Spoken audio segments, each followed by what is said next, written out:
interfaz de Hilo AI es sumamente intuitiva. Te permite crear imágenes, vídeos y animaciones espectaculares a partir de un simple prompt. Y lo mejor es que si eres usuario nuevo, te regalan 200 créditos para empezar con tus creaciones más ambiciosas. Comencemos con la creación de una imagen, para la cual deberás clicar en el botón con el mismo nombre.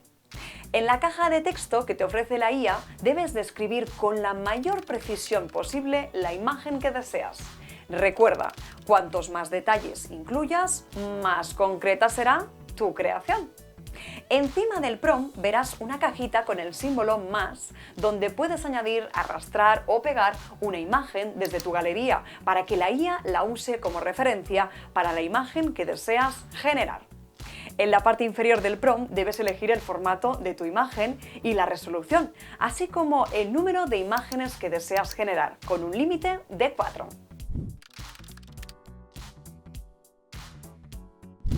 En la parte derecha de la pantalla podrás ver todas las creaciones y descargas. Además, Hilo te permite reutilizar cualquier imagen o vídeo que ya hayas generado con una nueva referencia visual para otras creaciones.